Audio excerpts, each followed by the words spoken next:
¿Qué tal? ¿Cómo están todos ustedes? Vamos a continuar.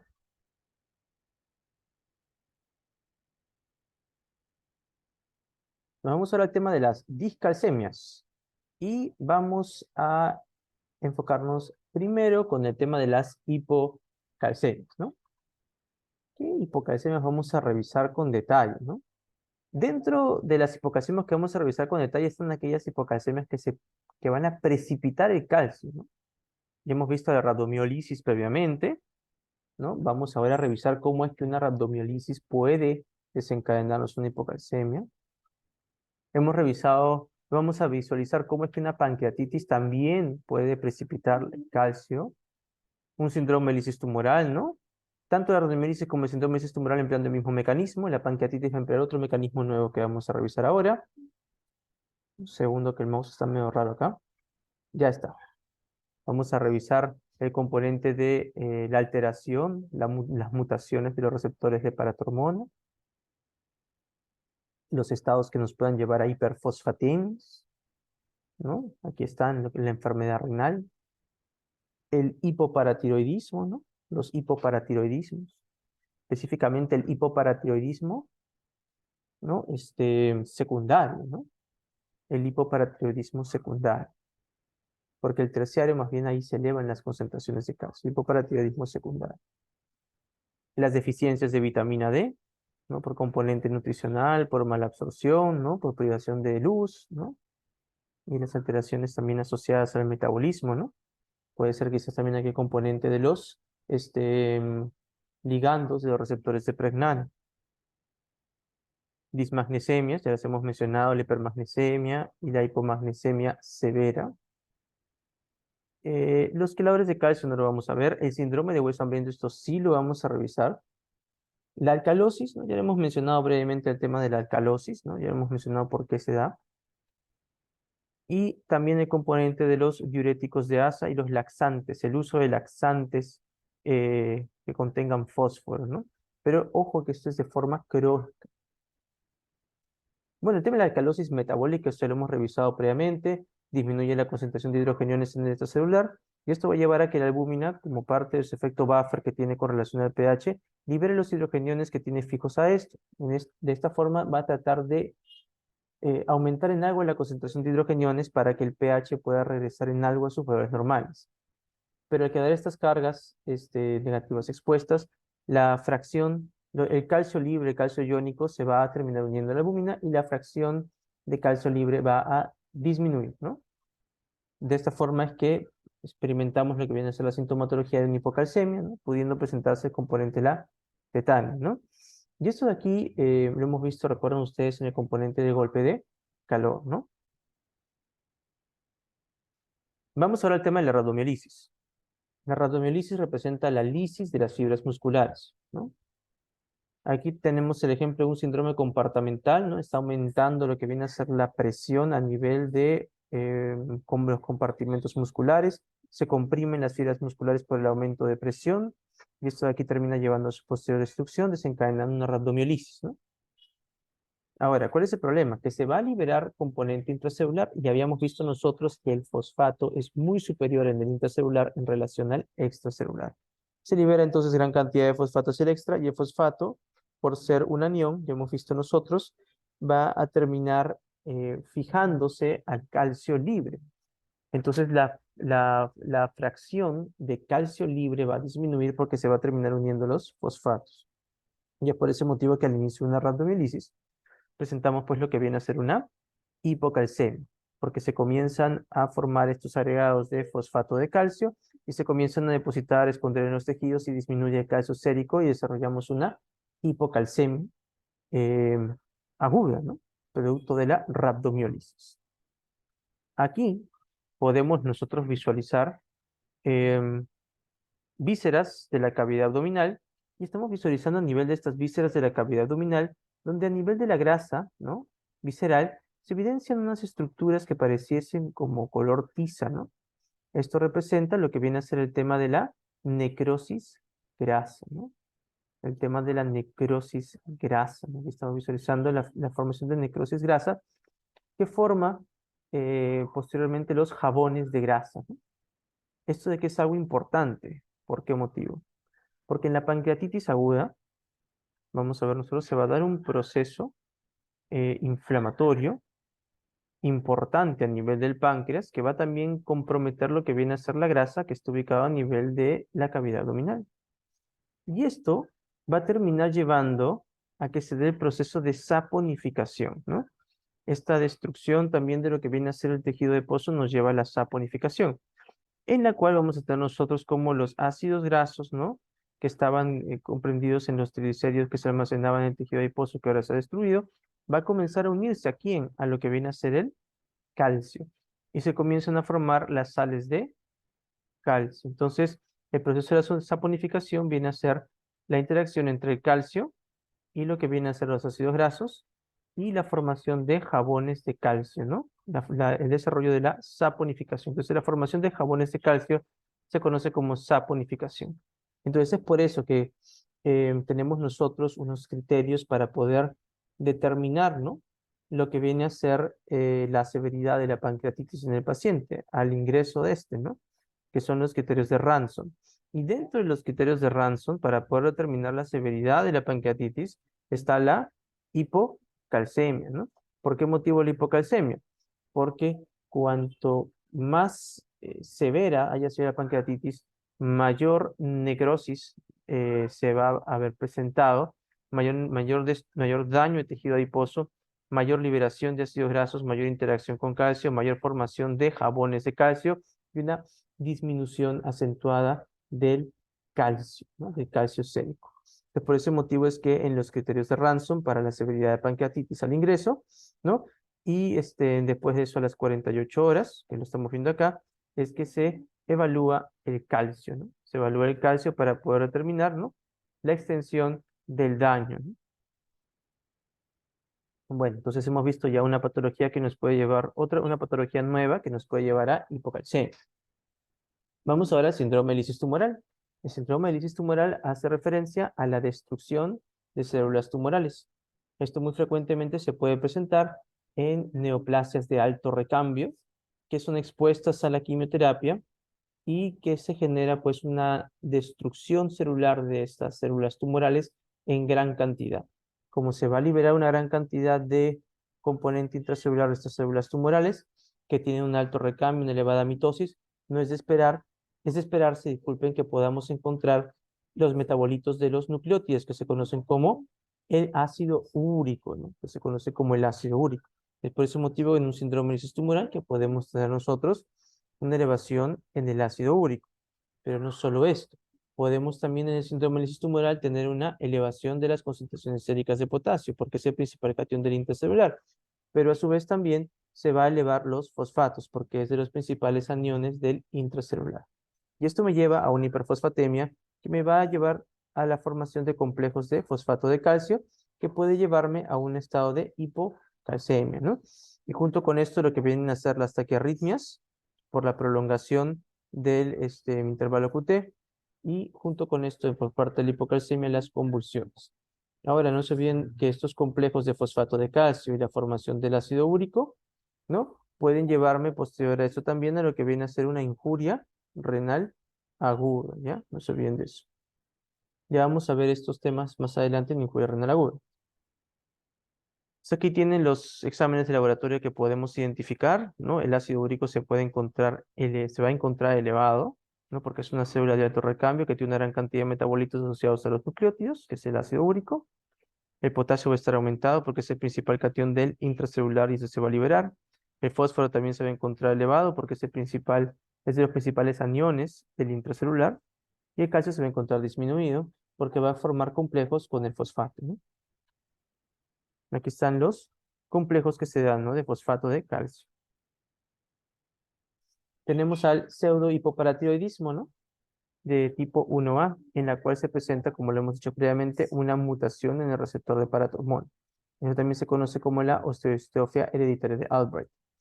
Y lo que va a ocurrir es que va a haber una resistencia a la paratormona por parte de los osteoblastos y por parte del epitelio de la rama ascendente gruesa de Henle y por parte del túbulo contorneado distal. Por lo tanto, disminuye el proceso de resorción ósea y disminuye el proceso de reabsorción de calcio, ¿no? Y es por eso que este paciente puede presentar cuadros de hipocalcemia. Vamos al tema de la injuria renal aguda, que es un tema importante. Profesor, ¿por qué motivo habría una hipocalcemia en una injuria renal aguda? Por lo siguiente, se da una hipoperfusión, digamos, de glomérulo. Esto significa que va a llevar una poca cantidad de este, líquido al componente tubular. Esta poca cantidad de líquido que lleva al componente tubular, para colmo, va a sufrir un mayor proceso de reabsorción. Por lo tanto, va a aumentar las concentraciones séricas de fosfato. Y si aumentan las concentraciones séricas de fosfato, va a formar complejos con el calcio y esto va a terminar disminuyendo las concentraciones séricas de calcio. Ahí podemos verlo cuando hablamos de una infuria renal de tipo prerrenal. Pero en una intrarrenal, ¿qué es lo que podríamos esperar, no? Se daña lo que viene a ser el glomérulo, ¿no? El daño del glomérulo, o sea, una necrosis tubular aguda, ¿no?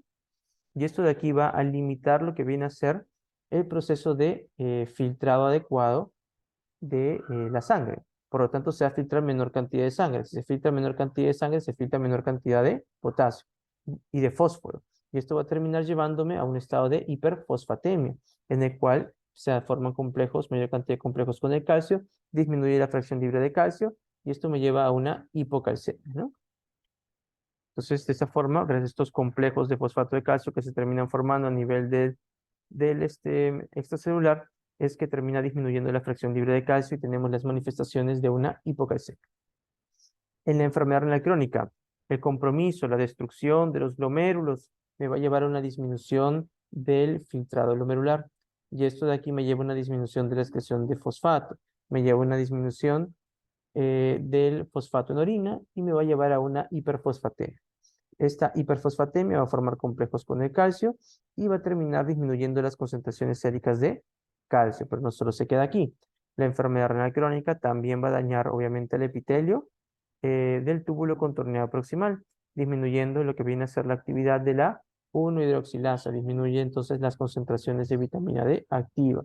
Por lo tanto, disminuye la absorción de calcio a nivel del tracto gastrointestinal, ¿no? Disminuye la absorción de calcio a nivel del tracto gastrointestinal. Es una de las cosas que nos expone a nosotros a un estado de hipocalcemia. Ahora, como tenemos una menor concentración de calcio y tenemos una menor concentración de vitamina D que ejerce un efecto de retroalimentación negativa, la paratromona se va a elevar. Se va a elevar nuestra paratromona para tratar de compensar esta hipocalcemia, ¿no? Y estaríamos entonces experimentando un estado de hiperparatiroidismo, ¿no? Un estado de hiperparatiroidismo, pero secundario. Hiperparatiroidismo secundario a la caída de calcio. ¿Cuándo es hiperparatiroidismo primario, profesor? Cuando la paratormona aumenta, pero porque sí, por así decirlo, ¿no? Esto quiere decir que la paratormona aumenta sin la necesidad de un estímulo adecuado, ¿no? Fisiológico, ¿no? En este caso, el estímulo para que se esté elevando la paratormona es la caída de vitamina D y la caída de calcio. Pero eso es un hiperparatiroidismo de tipo secundario que estamos viendo en enfermedad renal crónica. Pero en un hiperparatiroidismo primario vamos a tener, digamos, un adenoma en la paratormona o vamos a tener una hiperplasia de la glándula paratiroides que va a llevar a un estado de hiperproducción de paratormona independiente de las concentraciones de calcio, independiente de las concentraciones de vitamina D, o de factor de crecimiento fibroelástico 23. Ahí sería un hiperparatiroidismo primario. Pero en esta situación, la elevación de la paratormona depende de esta caída de calcio, depende de esta caída de vitamina D. Entonces, la paratormona lo que va a hacer es tratar de elevar estas concentraciones de calcio, ¿no? Va a tratar de elevarlo a través de favorecer una mayor resorción ósea. Y esto de aquí explica por qué motivo los pacientes con enfermedad renal crónica pueden presentar una disminución de la densidad ósea, llevándole a osteopenia, llevándole a osteoporosis y posteriormente a fracturas por esta disminución de la densidad ósea, ¿no? Muy bien. Entonces, esto es un ejemplo de un hiperparatiroidismo secundario. Otro dato importante es que esta hiperfosfatemia, al formar estos complejos con el calcio, va a comenzar a depositarse a nivel de los tejidos blandos, ¿no? Entonces, aquí tenemos un ejemplo de calcificación metastásica, ¿no? Que esto lo deben de haber visto ustedes en patología. Y se comienza a depositar estos complejos de fosfato de calcio en los tejidos, llevando a focos de calcificación, que puede ser a nivel de riñón, puede ser a nivel de corazón, ¿no? A nivel de las válvulas también, ¿no? Y esto estaría explicando por qué motivo en una enfermedad renal crónica el paciente puede tener una calcificación de tipo metastásica, ¿no? Calcificación de los tejidos blandos. Se puede calcificar lo que viene a ser las paredes vasculares, y esto de aquí explicaría por qué una enfermedad renal crónica puede aumentar el componente de la resistencia neutral periférica por la calcificación de las paredes vasculares, llevándonos también a una hipertensión, que en este caso el mecanismo sería para predominio de hipertensión diastólica, ¿no? Podemos también tener calcificación de lo que viene a ser el miocardio. Dentro de la calcificación del miocardio nos puede llevar al componente de fibrosis, ¿no? En el cual puede disminuir el inotropismo, y esta calcificación también puede generar alteración a nivel de la conducción, del sistema de conducción, pudiendo llevarnos a estados de bloqueos cardíacos, ¿no? Ya. Entonces, esto es importante. Otra cosa que también puede ocurrir a nivel del corazón es la afectación de las válvulas. Y dentro de la afectación de las válvulas podemos pues nosotros presentar el depósito del complejo fosfato de calcio a nivel de estas válvulas y llevándonos a procesos de calcificación valvular que puedan desencadenar estenosis, ¿no? Que puedan desencadenar estenosis. Aquí tiene usted la imagen en la que tenemos la enfermedad renal. Esta enfermedad renal crónica nos lleva a una elevación del fosfato sérico, hiperfosfatemia, nos lleva a una disminución de la vitamina D activa y nos lleva, por ende, estos dos mecanismos nos llevan a una disminución del calcio sérico. Esta disminución del calcio sérico va a terminar disminuyendo la actividad del KCR y, por ende, aumentando la actividad de la paratormona, ¿no? Aumentando la actividad de la paratormona. De igual forma, la disminución de la vitamina D activa disminuye o elimina esta asa de retroalimentación negativa que tenía para con la paratormona. Entonces, estos mecanismos me elevan la secreción de paratormona. Ahí está lo que hemos hablado. Vamos al tema ahora de la calcificación metastásica, ¿no? Les había dicho que en esta enfermedad renal crónica iban a darse depósitos de fosfato de calcio a nivel de las válvulas. Y la válvula que más frecuentemente se va a calcificar en lo que viene a ser el tema de calcificación metastásica de una enfermedad renal crónica es la válvula aórtica seguida de la mitral. Entonces podemos tener una estenosis de la válvula aórtica o en su defecto una estenosis de la válvula mitral. Entonces aquí tenemos, ¿no? Una estenosis de la válvula aórtica. Como se estenosa lo que viene a ser la válvula aórtica, ahora las presiones intraventriculares para poder realizar la eyección de la sangre, para poder generar el volumen sistólico, van a tener que ser mayores porque se van a oponer a una resistencia, a una poscarga adicional no esperada, no contemplada, que viene a darse por la calcificación de la válvula aórtica. Esto termina generando una hipertrofia en un inicio compensatoria, ¿no? Una hipertrofia ventricular concéntrica, ¿no? Una hipertrofia ventricular concéntrica. Esta hipertrofia ventricular concéntrica posteriormente va a comenzar a progresar a una insuficiencia cardíaca. Otro dato importante es que esta estenosis, dependiendo del grado, va a ir comprometiendo paulatinamente el volumen sistólico. Esto significa que va a disminuir el volumen sistólico a medida que progrese la estenosis aórtica. Y este foco estenótico va a terminar desencadenando lo que se conoce como un soplo. Va a desencadenar lo que se conoce como un soplo. Un soplo que se va a dar al momento de que la sangre pase del ventrículo izquierdo hacia la aorta. Entonces se va a dar un soplo durante la sístole. Vamos a presentar un soplo sistólico. ¿Qué características tiene este soplo sistólico? Este soplo sistólico tiene la siguiente característica, que va a ser un soplo en crescendo y decreciendo, ¿no? Vamos a ver cómo es detalle ahorita la otra grabación. Un soplo en crescendo y decreciendo, ¿no? Algunos libros también le llaman un soplo en forma de diamante, ¿no?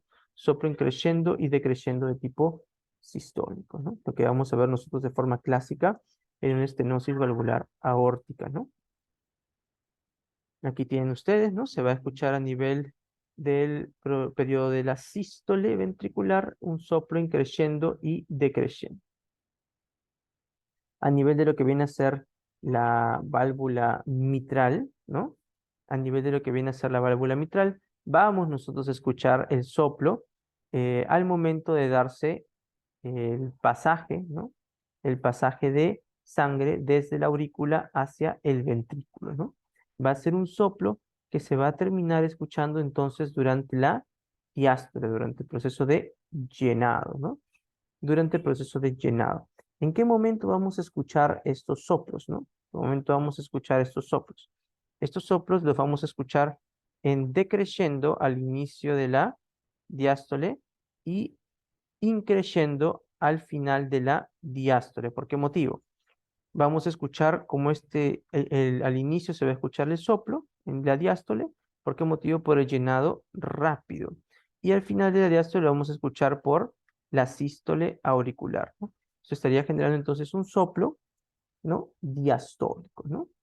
Un soplo diastólico que vamos a escuchar a nivel de una estenosis de la válvula mitral, ¿no? Y hemos visto nosotros que esto se va a dar producto de una enfermedad crónica o va a ser un factor de riesgo de la enfermedad crónica para la estenosis valvular aórtica y la estenosis de la válvula mitral por la calcificación de estas, pudiendo llevarnos a un soplo sistólico y también a un soplo diastólico por la estenosis de la válvula mitral. Vamos al hipoparatiroidismo, ¿no? El hipoparatiroidismo se puede desencadenar por las siguientes situaciones, ¿no? O puede ser una tiroidectomía, ¿no? Nos remueven la glándula tiroides y podemos remover también las glándulas paratiroides o podemos dañar los vasitos que perfundían a las glándulas paratiroides y podemos exponer al paciente a un hipoparatiroidismo. Tenemos también el síndrome poliendocrino autoinmune de tipo 1, en el cual va a haber también un daño, ¿no? Por parte de nuestro sistema de defensa hacia la este, glándula, hacia lo que vendría a ser la glándula paratiroides, ¿sí? Entonces, la causa más frecuente de hipoparatiroidismo primero es el componente quirúrgico, seguido de lo que viene a ser el síndrome poliendocrino autoinmune de tipo 1. Otra causa de hipoparatiroidismo podemos incluir a las dismagnesemias, donde se incluía la hipermagnesemia, ¿no? La hipermagnesemia porque va a estimular el receptor KCR a nivel de las glándulas paratiroides y lo que viene a ser las hipomagnesemias severas, porque estas hipomagnesemias severas iban a terminar disminuyendo la producción de paratormona, ¿no? A través de la disminución del magnesio en el intracelular que comprometía a ciertas enzimas, ¿no? Otra causa, hemos mencionado ya el tema de la hemocromatosis, en la cual hay un compromiso de la homeostasis del hierro, ¿no? Hay una elevación en lo que viene a ser las concentraciones de hierro y esto activa la reacción de Fenton en varios tejidos, ¿no? Dentro de esos tejidos pudiendo estar la glándula paratiroides, pudiéndonos llevar a qué cosa? Pudiéndonos llevar a lo que se conoce como un hipoparatiroidismo, ¿no? Pudiéndonos llevar a un hipoparatiroidismo. No se olviden que como parte de la reacción de Fenton no solo está el hipoparatiroidismo, ¿no? Sino que esta reacción de Fenton se puede dar a nivel de lo que viene a ser la corteza suprarrenal. Podemos tener la famosa diabetes bronceada, ¿no? La reacción de Fenton sea a nivel de la corteza suprarrenal y me lleva a una insuficiencia renal, ¿no? Otro órgano que también se puede afectar son los islotes de Langerhans, pudiendo llevarme a una diabetes mellitus. Y es ahí donde se da la famosa diabetes bronceada, ¿no? Que pues, está comprometida por diabetes mellitus, insuficiencia renal y esta situación que hemos mencionado que es el hipoparatiroidismo. De la misma forma, activando la reacción de Fenton con producción de radicales libres, va a darse la enfermedad de Wilson, ¿no? Por un depósito exagerado y patológico del cobre, ¿no? Tenemos otra patología congénita importante, que a veces es la pregunta en los exámenes, que es una neurocristopatía, ¿no? Que es una afectación de lo que viene a ser las células de la cresta neural, que se conoce como el síndrome de DiGeorge.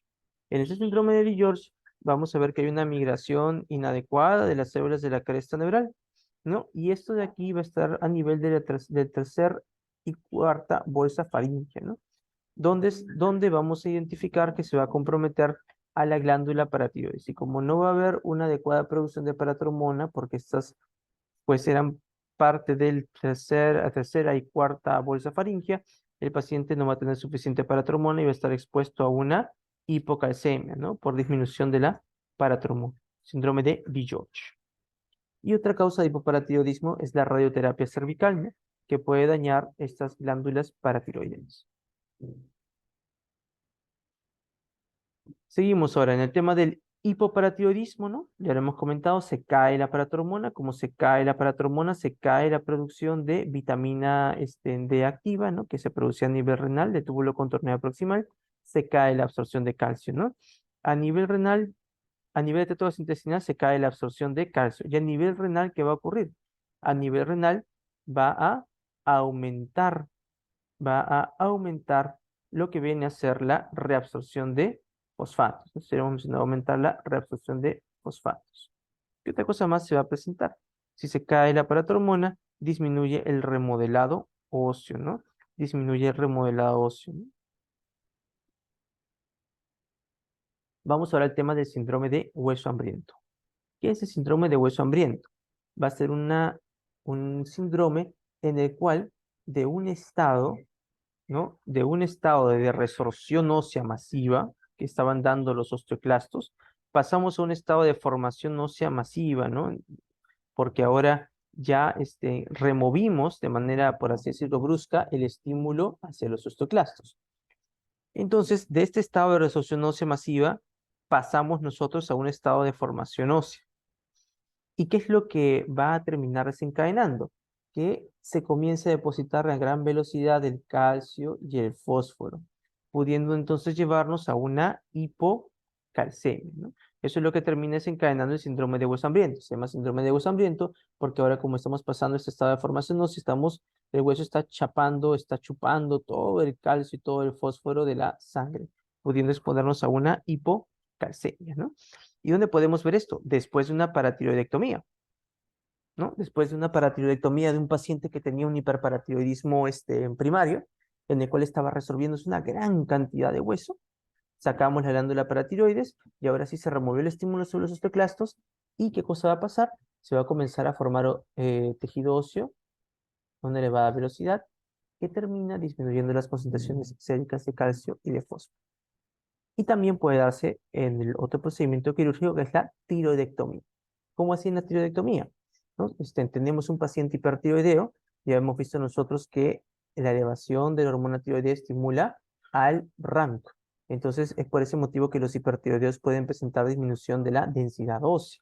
Entonces disminuye la densidad ósea en el hipertiroideo, le puede llevar a una elevada actividad de los osteoclastos. Sacas la glándula en tiroides, le quitas ese estímulo a los osteoclastos y se comienza a depositar con mayor avidez lo que viene a ser la matriz ósea. Y esto de aquí puede también disminuir concentración de calcio, concentración de fósforo, que forma parte de la matriz inorgánica del hueso.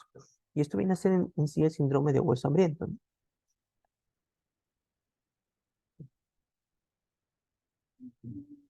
Ahí está, hipocalcemia e hipofosfatemia que hemos mencionado. Vamos ahora al tema de las enfermedades de las paratiroides que nos pueden, como ya lo hemos discutido previamente, llevar o que están asociadas a una hipocalcemia. Vamos primero con el hipoparatiroidismo primario, el cual es más que nada por un componente quirúrgico, ¿no? Que hemos visto la resección de la glándula tiroides, que te puedes por ahí llevar lo que viene a ser las paratiroides o una resección de las paratiroides, ¿no? O puede ser un componente autoinmune, ¿no? Como ese síndrome poliglandular autoinmune tipo 1, ¿no? Pero también a su vez podemos tener nosotros el hiperparatiroidismo secundario, ¿no? En el cual la paratormona, a diferencia del hipoparatiroidismo primario, está aumentada, pero está aumentada porque el calcio está bajo. Entonces, la paratormona está aumentada tratando de compensar ese calcio que está bajo. ¿Dónde podemos nosotros evidenciar un hiperparatiroidismo secundario? Hemos mencionado ya la deficiencia de vitamina D, ¿no? Hay una deficiencia de vitamina D, como puede darse como se puede dar por un síndrome de mala absorción, se puede dar también por, digamos, lo que viene a ser privación de luz, ¿no? Podemos tener este tipo de patologías que se absorbe menos calcio y esto de manera compensatoria busca llevarnos a un hiperparatiroidismo secundario, elevar lo que viene a ser la paratormona, ¿no? Recuerden también que como tenemos poca vitamina D, se inhibe lo que viene a ser la ASA de retroalimentación negativa, esto eleva la paratromona. Tenemos también poco calcio, no se activa el KCR, también se eleva la paratromona, ¿no? Disminución de lo que viene a ser el calcio, ¿no? Una enfermedad renal crónica también que nos disminuye lo que viene a ser la vitamina D, ¿no? Y en las patologías, ¿no? Que deben recordar ustedes es la del raquitismo. Bueno, nos vamos ahora a esta imagen del hiperparatiroidismo de tipo secundario, ¿no? En el hiperparatiroidismo secundario, ¿qué cosa es lo que vamos a tener? Vamos a tener una disminución de la concentración de calcio sérico, ¿no? Tenemos que recordar eso. No puede estar normal, pero lo importante es recordar en el hiperparatiroidismo secundario una disminución del calcio sérico. Eso es importante. ¿Qué otra cosa más se puede presentar? ¿No? Una elevación del fosfato, ¿no? Una hiperfosfatemia, ¿no? Y la vitamina debe encontrarse disminuida, ¿no? Esto va a llevarnos a una elevación de la paratromona de manera compensatoria. ¿Dónde podemos ver esto? En una enfermedad renal crónica, porque la enfermedad renal crónica disminuye la producción de vitamina D activa, ¿no? Ya lo hemos mencionado. Y en la enfermedad renal crónica también aumentan las concentraciones séricas de fosfato porque se filtra menos. Y esto me disminuye lo que vendría a ser el calcio sérico. Tenemos el déficit de vitamina D que se da durante el desarrollo, que se conoce como el raquitismo, ¿no? Esto puede ser, como ya hemos mencionado, una deficiencia dietética, ¿no? Una disminución en el consumo de vitamina D, ya sea vitamina D2 o vitamina D3, un síndrome de mala absorción, ¿no? A predominio de lo que viene a ser los lípidos, ¿no? Una disminución o una falta de exposición al sol. Recordemos que a nivel del epidermis, de la radiación ultravioleta, es que se termina formando también esta vitamina D3. Podemos también tener nosotros defectos a nivel de la enzima 25 hidroxilasa, ¿no? Como lo puede ser una enfermedad hepática, ¿no? Una cirrosis. Una cirrosis podría llevarnos a disminución de la concentración de vitamina D o algunos medicamentos que puedan estimular a los receptores de pregnanos, ¿no? Como lo puede ser la fenitoína, la rifampicina, la dexametasona, ¿no? La carbamazepina también. Una falla a nivel de la hidroxilación, a nivel en posición 1, una falla de la 1-hidroxilasa, ¿no? Y esto también ya lo hemos visto nosotros en la enfermedad renal crónica, ¿no? Muy bien. Deficiencia de vitamina D, deficiencia también del aporte de calcio, ¿no? Y lo que viene a ser una enfermedad renal crónica asociada a la infancia, pues, ¿no? Que puede disponernos a una disminución de vitamina D, ¿no? Con la correspondiente, pues, con el correspondiente desarrollo del raquitismo.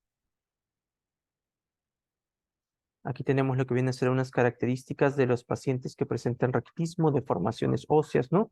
Por lo que viene a ser la elevación de la paratromona, ¿no? Recordemos que el raquitismo es una manifestación, es un tipo de hiperparatiroidismo secundario. Tenemos aquí algunos componentes que inactivan a la vitamina D. Ya lo mencionamos, la carbamazepina, la fenitoína, ¿no? La dexametasona que también hemos mencionado, y por aquí no está la rifampicina que también deben ustedes de recordar. Fenitoína y también los barbitúricos tendrían un efecto ahí, ¿no? Entonces, estos de aquí son componentes que son ligandos que se unen a los receptores de pregnano que van a terminar estimulando a la 24-hidroxilasa tanto a nivel renal como a nivel hepático, ¿no? Y terminan formando la versión inactiva de la vitamina D. Vamos al tema de el desarrollo de hipocalcemia y diuréticos de asa. Habíamos nosotros comentado que los diuréticos de asa terminaban actuando a nivel de la rama ascendente gruesa de Henle, bloqueando el importador sodio-potasio 2-cloro.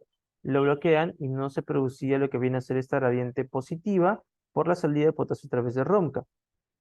Esto evitaría que se pudiese entonces, esto evitaría que se pudiese reabsorber el calcio, ¿no?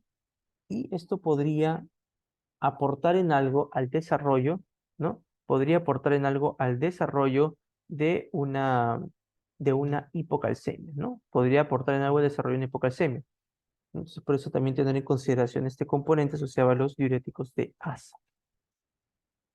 Vamos ahora al hiperaldosteronismo secundario ¿no? A uno de los hiperaldosteronismos secundarios, que viene a ser el síndrome de Bartter, ¿no? Esto de aquí lo vimos nosotros ya en el tema de hipocalemia. Lo vimos en el tema de hipocalemia.